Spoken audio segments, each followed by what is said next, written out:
I'm just trying to get a sense from, because you're close to the Iranian regime, I want to get a sense of whether... What does that mean exactly? I'm close to the Iranian regime. Is that how you introduce academics from your own country? No. In the way that I know that I'm close in terms of having easy access to and contact with and conversations with members of the cabinet. That's all I meant. I didn't mean... Would you call them the regime? Well, would you say it like the... Have you ever been to Iran? No, but there's lots of countries I haven't been to that I know about, hear about, read about, speak to people about. It's not an apartheid state. No, it's not an apartheid state. Women are dragged off the street for not wearing the veil?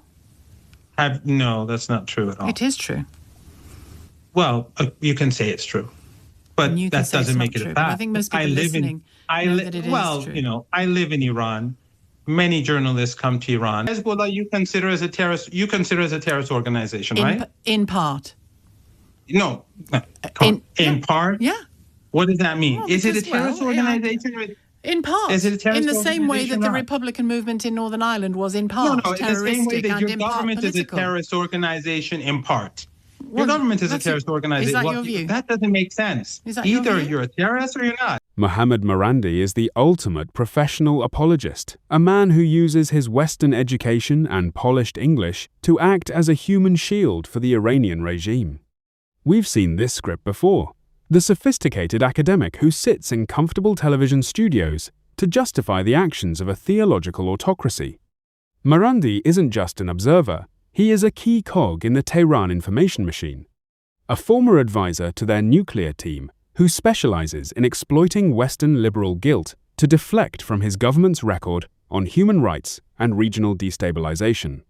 In this clip, you are going to see a masterclass in whataboutism.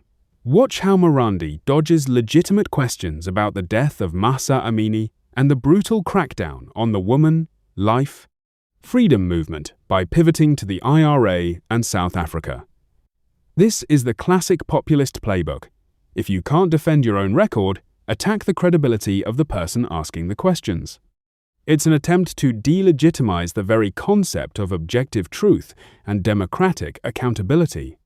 If you are new here, take a second to subscribe. It really helps the channel.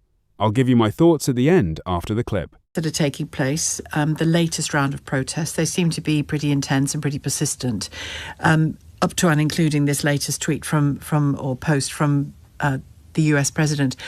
What do you say is going on there? What do you say those protests are about?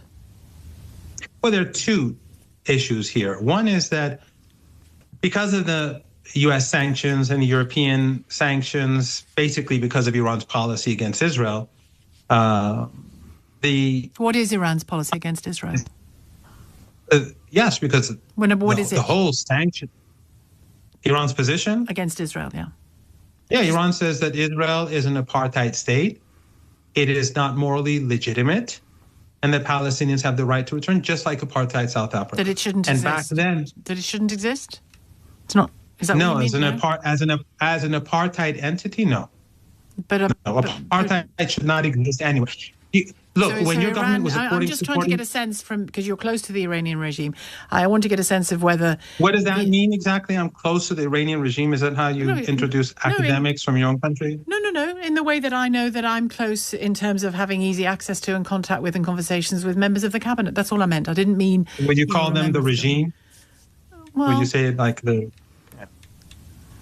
Do you want to go into that? Yeah, sure. Well, what's the question? Well, have there been regular democratic elections that? No, you were talking about Israel. Oh, okay. We'll go back. Iran's to that. position on Israel. Yeah, I'm just trying to get a sense of whether Iran's position on Israel is identical to its position on apartheid South Africa. When your government was supporting the supremacist regime in South Africa, the Iranians were supporting the ANC and Nelson Mandela. Yeah. The same logic applies to Palestine. Right. So it's not the existence of Israel, it's the nature of this Israeli state. Is that what you're saying? Yes, exactly. That Iran's supposed to. The state not its very existence.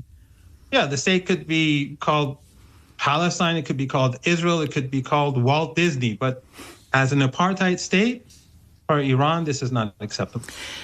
And isn't Iran something of an apartheid state, particularly if you're a woman? Have you ever been to Iran? No, but there's lots of countries I haven't been to that I know about, hear about, read about, speak to people about. It's not an apartheid state. No, it's not an apartheid Women are dragged state. off the street for not wearing the veil? No, that's not true at all. It is true. Well, you can say it's true, but that doesn't make it a fact. I think most people listening know that it is true. I live in Iran. Many journalists come to Iran. Journalists that you can invite. Jewish journalist Max Blumenthal from the Grey Zone. Invite him on your show. And he's been to Iran just recently for a couple of weeks. He went to different cities on his own with his wife, who's also a journalist. Ask him if any women have been dragged off the streets anywhere that he's been to. So you're denying that the Iranian government forces women to wear the veil, the hijab? Well, veil is one thing. I know it is. That's why I corrected myself. And those that don't want to... You mean the headscarf? The headscarf. The headscarf. And those that don't want to cover their hair, it's trouble for them, isn't it? No, nothing happens to them. No, nothing happens to them. And some of my students on campus, in classrooms on campus, they don't wear headscarves. So I think is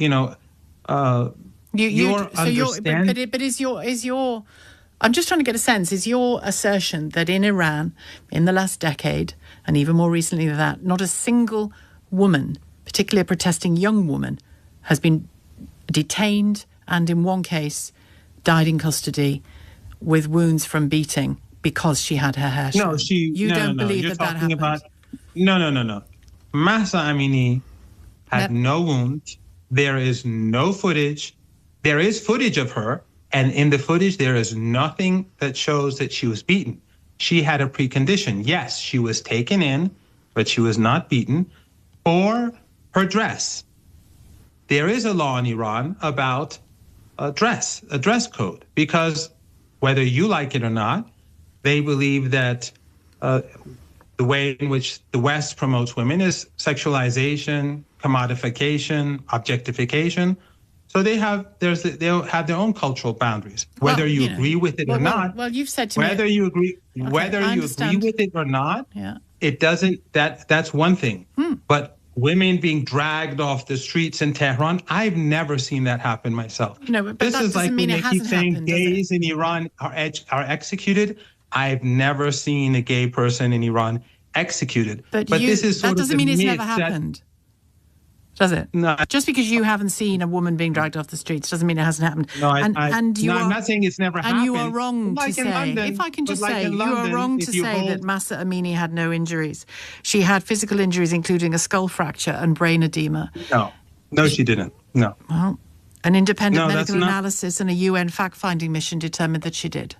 There was no UN fact-finding mission in Iran. Where are you getting this information? What was the name of the UN fact-finding mission team, the name of the person who did this? I don't have that in front of me, but I can find it for you. But you can say that about any statement that I make. No, but the thing is that I could do it back to you. No, because you can't, because the point is that you have to give me names. If I say in the UK, people are being arrested for saying no to genocide, for having a billboard in their hands, no to genocide, they're being arrested for that. I have to show footage of it happening. And I have to show the law saying that this is how it's done.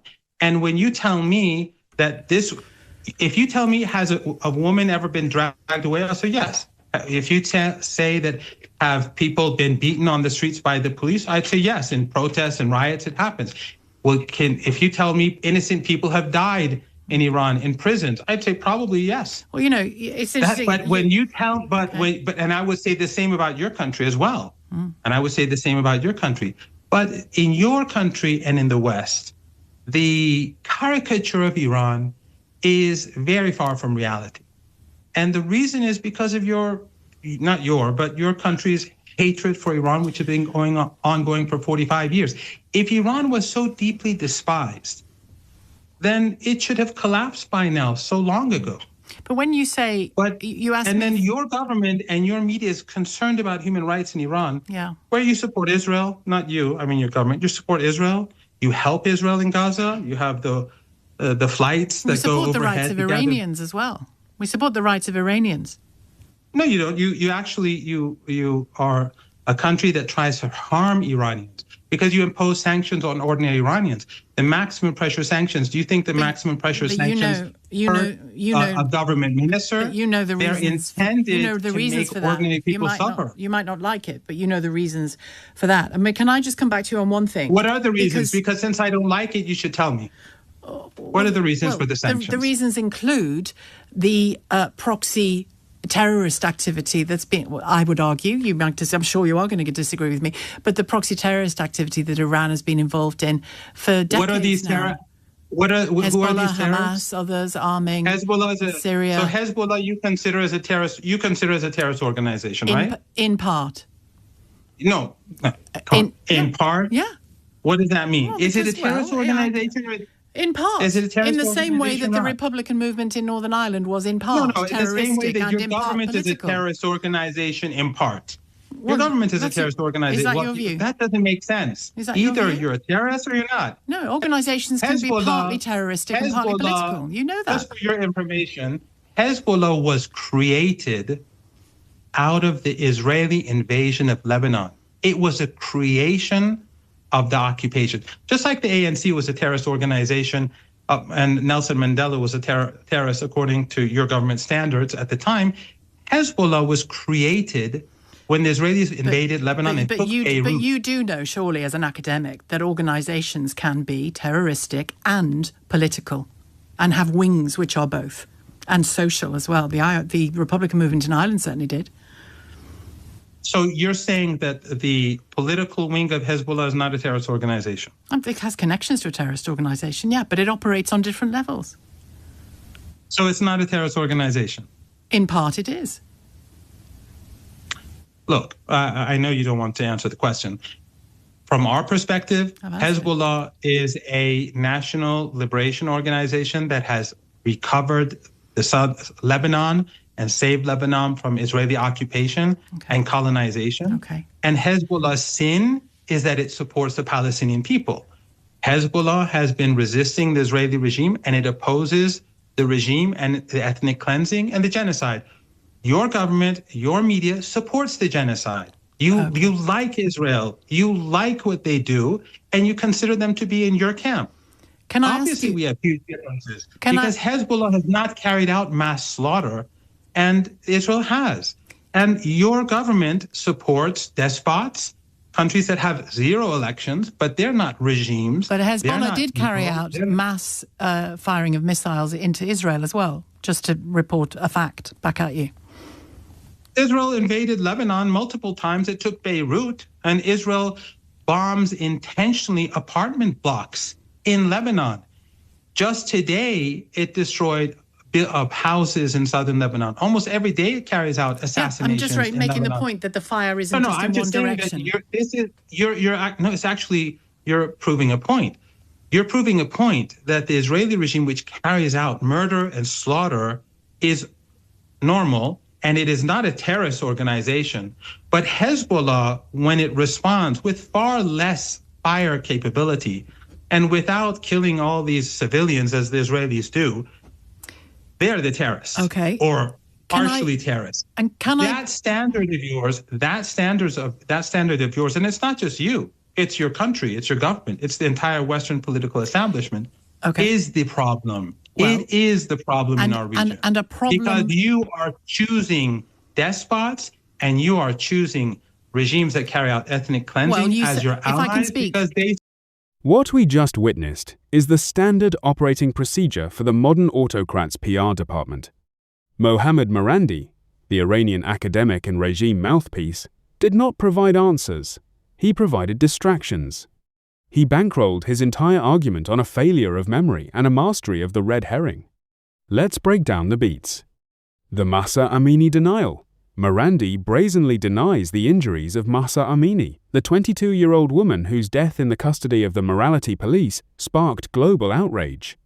Despite the UN fact-finding mission and independent medical reports confirming she died due to physical violence, Marandi attempts to gaslight the audience, dismissing documented brutality as pre-existing conditions. The false equivalence.